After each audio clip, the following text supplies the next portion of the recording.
All right, looks like we're ready to go. I'm Joshua Lisec, of course, your host, and I'm here today with Ryan Christensen, who's author of Winner Peace. Ryan, how you doing? Doing really well. It's an honor to be here. This is great. So I got to collaborate with you on Winner Peace. Would you hold up the fancy book cover there for us? Voila. That's great. That's great. All right, so Ryan, tell us a little bit about yourself and lead us into another question, which is why did you decide to do a book? So, what about you, your work, and your career has brought you to doing a book? So I spent actually 23 years in the intelligence community, Marine Corps Air Guard, worked counterterrorism, counterproliferation in DC. Around 2019, 2020, I realized the world does not want to be saved, and I'm obviously in the wrong line of business, which is when I got into hypnosis, especially around the same time I was doing a lot of work on myself. And over the past like 3, 4, 5 years, I've learned a lot about how the mind works, my own as well as a lot of other people's, and really started building my own kind of modality and model of how the mind works and what you can really do with beliefs to shift how your entire world works and your entire life goes. Excellent. And so, what about the transformation you personally experienced? What about that did hypnosis play a part in? Man, it was, well, I tried pretty much everything under the sun in my own journey, like pretty much everything therapy and spiritual journeys and energetic stuff and somatics and psychedelics and hypnosis. And everything really helps. Everything moves the needle, opens the door. Psychedelics were great, as particularly in terms of like breaking things open, creating a lot of possibility, but none of it really fixes the problem, right? 90% of the problems we have are in the subconscious mind. Only two ways to get down there are psychedelics and hypnosis. Psychedelics are beautiful for generative stuff, creating new possibilities, not so good at fixing things. But hypnosis allows me to do that direct, targeted, get down there, work on exactly what I need to, and stay down there as long as I need to fix it before coming back. So it was very much a process of like finding out what was going on using these other tools. And as soon as I realized what the problem is, using hypnosis to go out and actually do the work to fix it. Winner Piece, of course, is a fantastic little pun, but the idea is that there is winning involved here, and there's an Mm-hmm. inner peace that's in the process. And if I could hypothesize for a moment for our viewers, often those people who are the highest achievers and top performers in any given field have the least inner peace. In fact, they have an inner turmoil. There's depression, there's anger, there's a negative motivational force that is driving them or propelling them, or perhaps that they're being driven from or that they're running away from. And so it's often thought that in order to be successful, you had to have had a hard life and have had miserable experiences, and those are what propel you forwards. But what this book does is it breaks that frame to say you don't have to choose one or the other. You don't have to be happy inside and also be comfortable in mediocrity, or Yeah. in turmoil inside, but having all the trappings of successful and be dripping with money, accolades, women, and so on. Exactly, exactly. And quite frankly, yeah, pretty much every high performer, entrepreneur out there, every famous person has this like Batman origin story of, my childhood, whatever environment was terrible. And so I found this like one thing that got me out of there, and that's what's driven me for so far, right? And it really is like driven by pain. If you look like Elon Musk, horrible childhood, right? Alex Hormozy, one of the most successful entrepreneurs, same thing, incredibly critical childhood. Shoot, there's a guy by the name of Andrew Wilkinson. He's a billionaire up in Canada. Wrote a book on his journey from being a barista to being a billionaire, and was talking about this is never enough. Still as insecure and anxious as I ever was. When you start looking at it, it's like, well, maybe that's not actually how that works, right? And fundamentally, what these people are doing are trying to prove these negative feelings, these negative concepts about themselves wrong through their success. Unfortunately, that just doesn't work. But the beautiful thing is you've got guys like Michael Phelps, the swimmer, right? Crushed like, got like what, 25, 30 gold medals that one year, crushed like 10, 15 world records. Not the same origin story. Had a talent, young, nurtured, supported, just kept on going, right? He's doing it for the love of game, right? Rather than being driven by his fear and his pain. And that's where I want people to be able to get to, because it's entirely possible. And it's all about kind of addressing those root causes, that root pain, that Batman origin story, reframing it and understanding it in a different way, so it's not driving you forward and you're being fully pulled forward by those things you love, the things you succeed at, things you're good at, your passions in life. So I think that there might be yeah, but there's too much here that's too good to be true, Ryan, and I'm not Sure. quite sure how to parse it out. Objection. Because if like, well, if I'm comfortable and I'm happy, then what is there to drive me? What is there to fuel me? I need to do shadow work to go in there and find the thing that is going to be Right. my anti-hero origin story. Or maybe I'm going to develop some kind of an alter ego where I go into that mode and be like a character or caricature version of myself. And maybe learn this and learn that. Or I'm going to do psychedelics to find my real purpose and find what I should be doing in that way. But what seems to be the threading of the needle that you do with Winter Peace, Ryan, is what hypnosis does is it allows you to go into the subconscious mind, which I think the book does really well. Is Yeah, it's sort of a hypnosis in print type of an experience where it's in like an exactly. extended session, self-hypnosis because you're reading it yourself. And what the book allows you to do is it allows you to accept those parts of yourself that you find unacceptable, but that doesn't excuse them. And I think that might be where a lot of people are really struggling with personal improvement and self-development. It's like, I need to be ashamed of myself. I need to hate this aspect of me, or I need to be really embarrassed about this bad habit or this whatever I've got going on. Because if I don't have a negative emotion, then I'm not going to have a reason to change it. I got to hit rock bottom, right? Or there's not going to be anything that's springboarding me up from there. There's not going to Sure. be a motivation. I'm just going to be in chaos and bliss. And there's real fear that if we don't dislike some aspect of ourselves, then we're stuck. Would Yeah. you debunk everything I just said, please? Sure, sure. So fundamentally, the book isn't about excusing or forgiving. It's about understanding. Because fundamentally, everything your mind does, even the stuff that's in your way, is done to help you. All of it. If you don't understand, if it's in the way and you're judging it, it's because you don't understand what it's doing, right? And quite often, what it's trying to do is protect you from emotional pain, from going back to that Batman origin story, from being back in that situation, and that shapes your choices and your decisions and your path in life.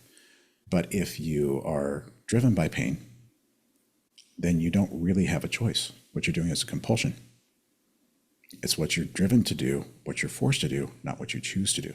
So there's probably a lot more possibility in terms of thinking bigger, in terms of thinking you have a bigger impact and even more passion once you take that motivator away, because it opens up your aperture, or breaks open the cage, right? Gets you off of that treadmill to where you can actually do more by understanding and integrating these different parts of yourself that you previously judged, by seeing how they're actually helping you, understanding how they're helping you. Now you don't have to fight yourself. Now you're an integrated whole. Because every time you're fighting yourself, you're creating all this friction inside. That's why we have to do all stuff like the cold plunges and the meditation and the psychedelics and the microdosing and the whole 9 yards just to manage our emotional state.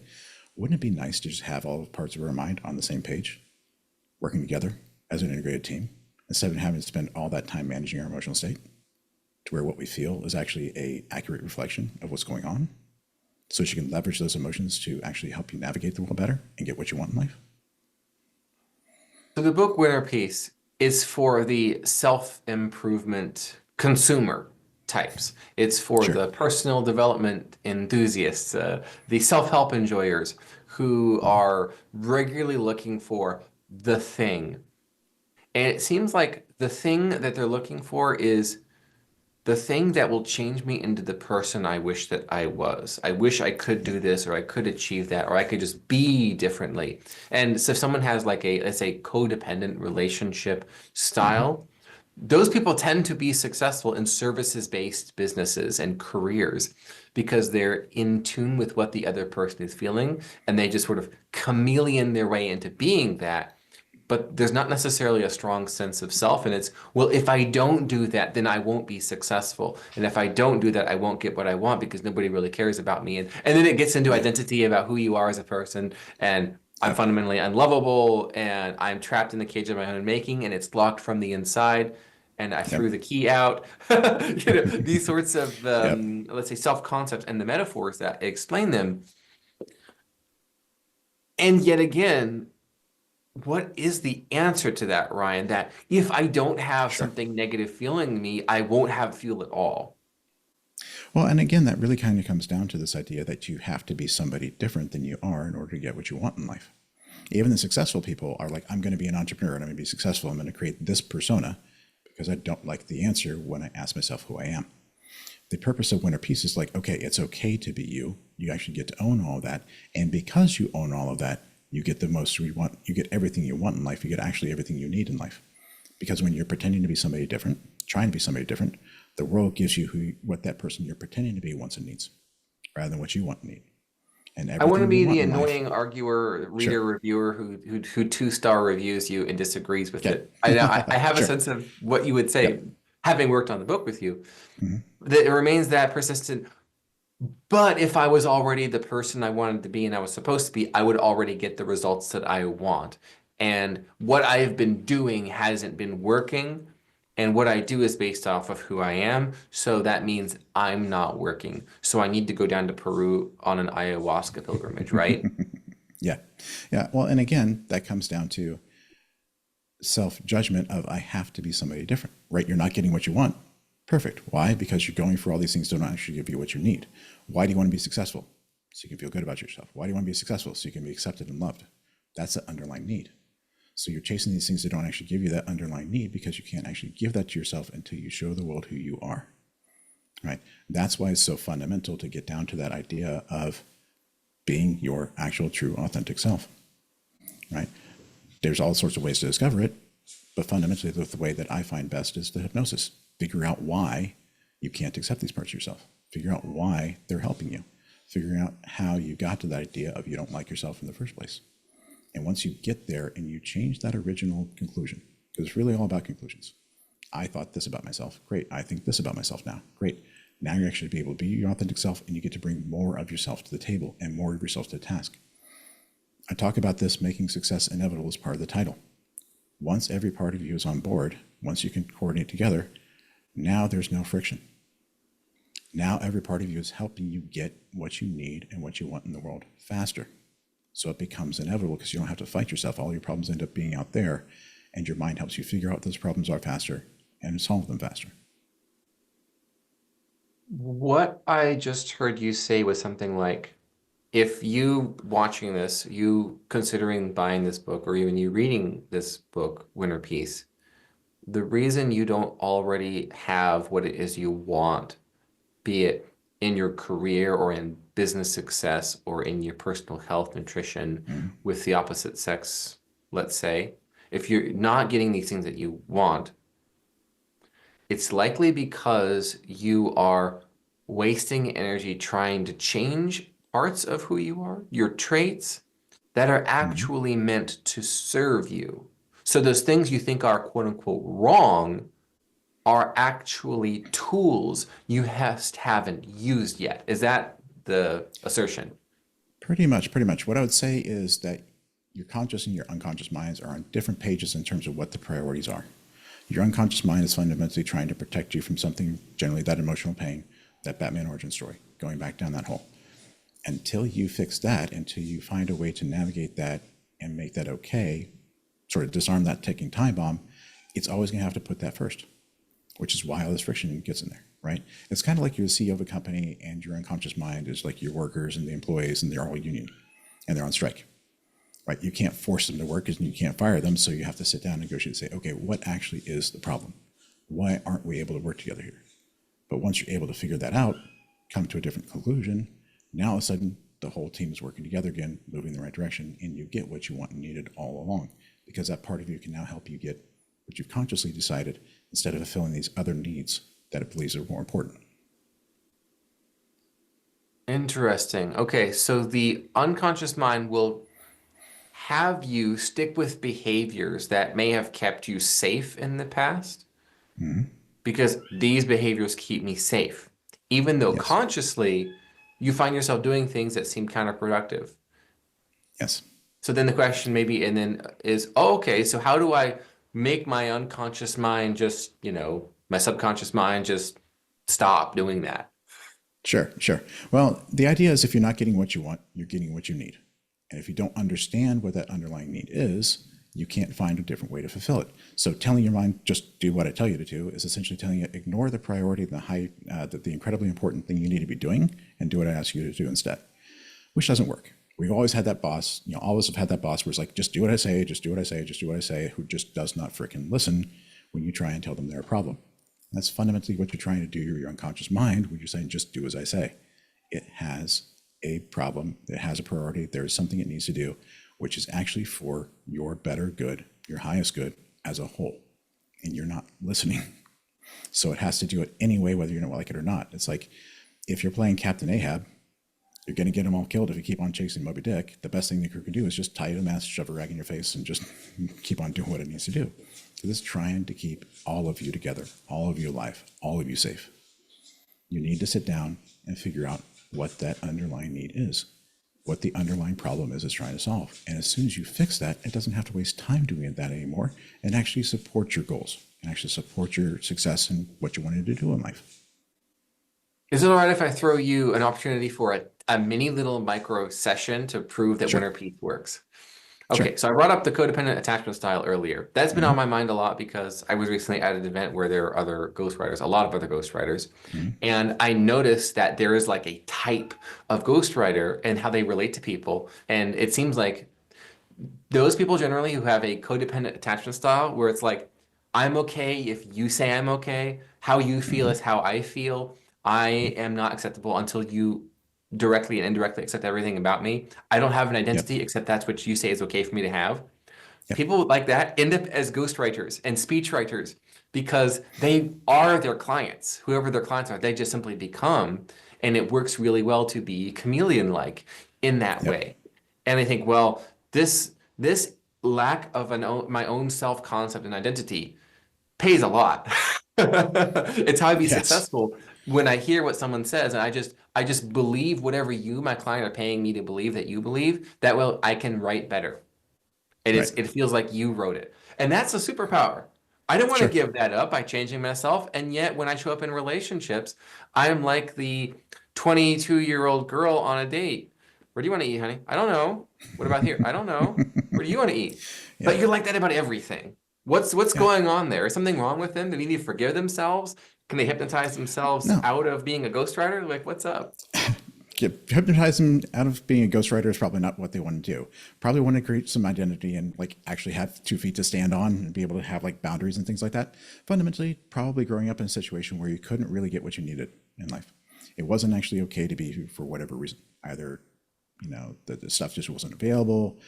There were all these expectations of you. You have to be this, this, and this, right? Think about everybody from India who has to be a doctor or an engineer. That's like all they're allowed to do, right?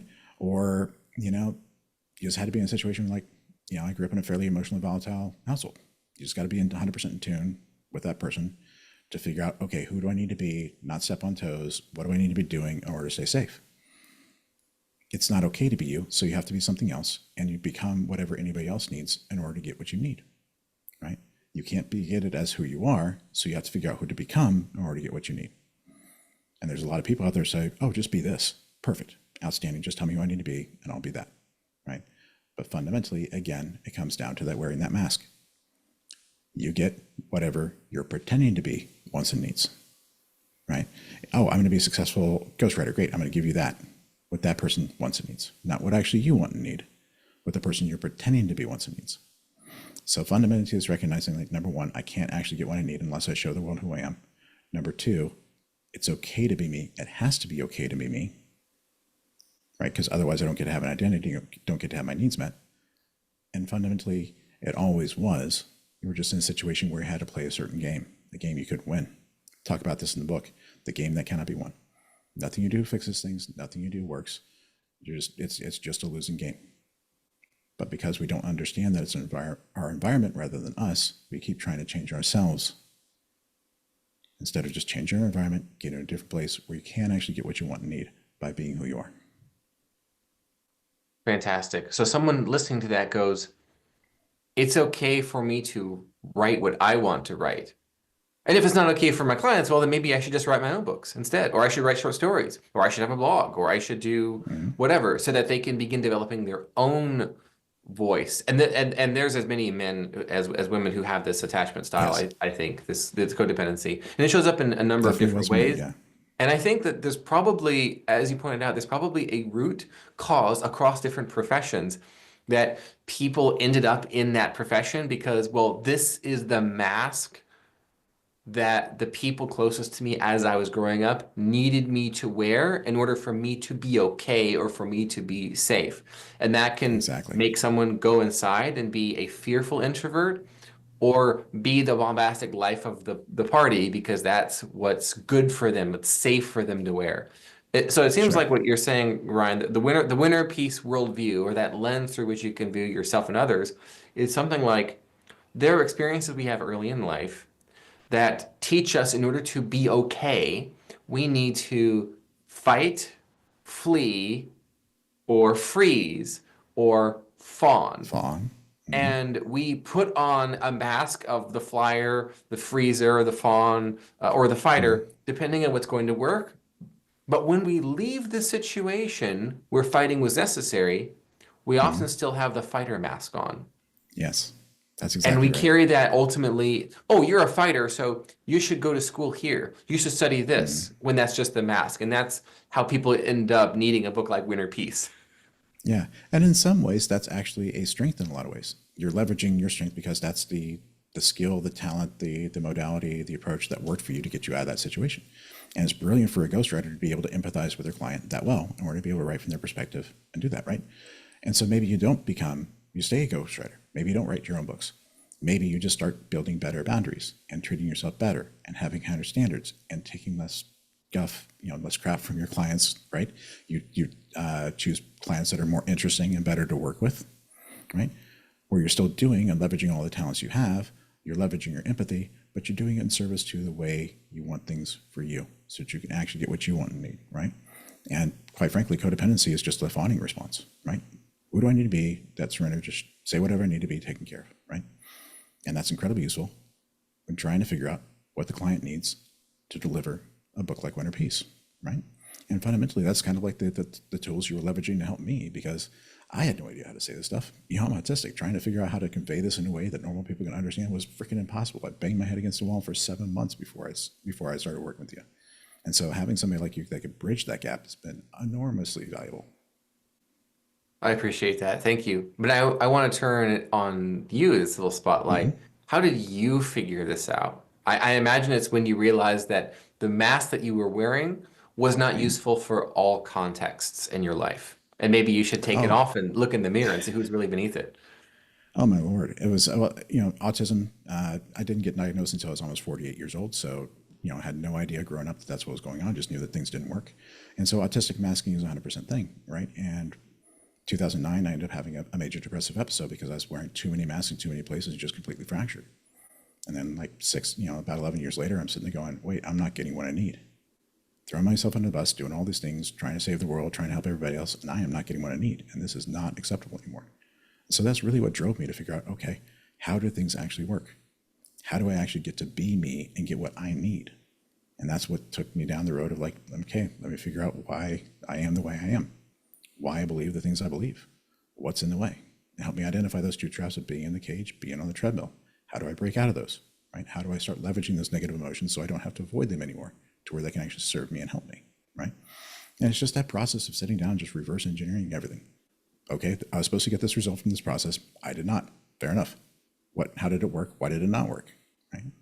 Just keeping on digging and reverse engineering and playing around until I came up with the answers I found in Winter Peace. Wonderfully put. Now, there's one word that you used here and at other points in this interview that lights up a lot of the people in the so-called manosphere or like male self-improvement space. Sure. Sometimes they call themselves red pill or whatever, but it's the word needs.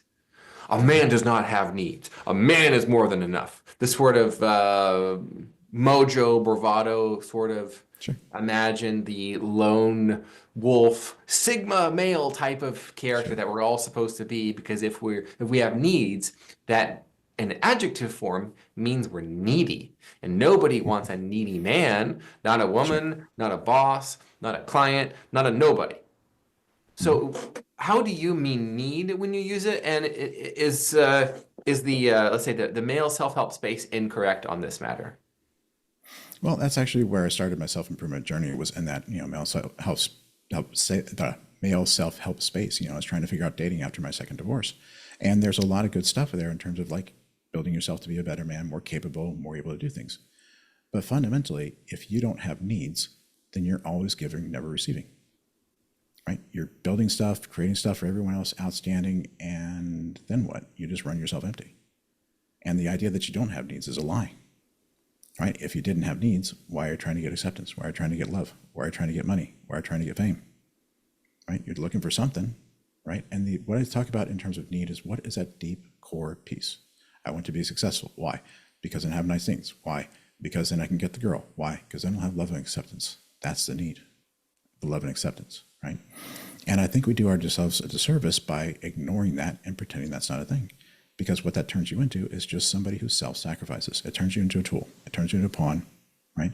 And that's nothing. That's the complete opposite of what you're supposed to be doing in that space. It's complete opposite of what anybody should be doing, right? The idea that a man should continue to sacrifice himself for no reward whatsoever is one of the most toxic and destructive ideas out there. It's what drives so many people, so many men down those dark holes, just self-destruction and just watching their lives get ruined. You have to receive in return for what you give, or you're going to run out, you're going to be empty, and you're done. It feels like there's a sort of ingrained instinctual male code of honor built on reciprocity. Ultimately, the barter economy comes out of that, and that is, of course, the first economy. But but ultimately, that is what it means to be fundamentally a male human being. Is, let's say, I have ivory, you have fresh water, we trade. I give you ivory, you let me drink from that area that you're defending over there with the fresh water. Well, think about it this way. Why do we go slay the dragon? To either get the treasure or rescue the damsel in distress. Why? Because we want the treasure or we want the damsel in distress. Otherwise, why go slay dragons?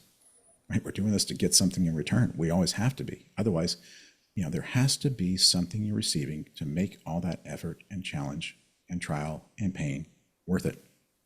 Otherwise, it's just, masochism. I just go ahead and just beat myself up for years and years and years for no return. No. You're doing it for a purpose. There's something you're trying to get. Own that. Just acknowledge it, right? Because if you can do that, then you can actually get what you need. And the modern male malaise is slaying dragons for no girl and no cash money. What does that mean, metaphorically speaking, but in the real world? What does dragon slaying without reward look like? Building a successful business, doing anything, enlisting in the military, horrible idea for a number of years now, right? Because you're being just essentially thrown away and you're not really getting any reward. Why would you spend the time getting a good job and building the house and getting the car and lining everything up if there's nothing in the end of it for you? If it's just as empty and lonely as you are when you're just hanging out in your apartment playing video games, there's no point, right? And a lot of the challenge these days is just that the American dream used to be a thing. There used to be a path, used to be defined.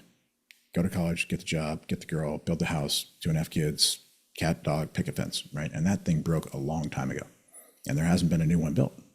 So there's simply not the same opportunities to create this stability and create this success and build that foundation as there used to be. And guys are looking at that and saying, I refuse to play a losing game, right? But unfortunately, it's like, okay, if you refuse to play a losing game, then either you have to build one of your own or give up. And way too many people are just giving up. What's a different game people can play that's winnable?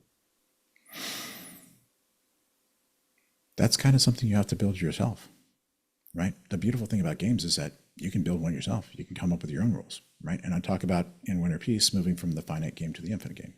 Finite games are like video games. Rules, way to keep score, winners and losers.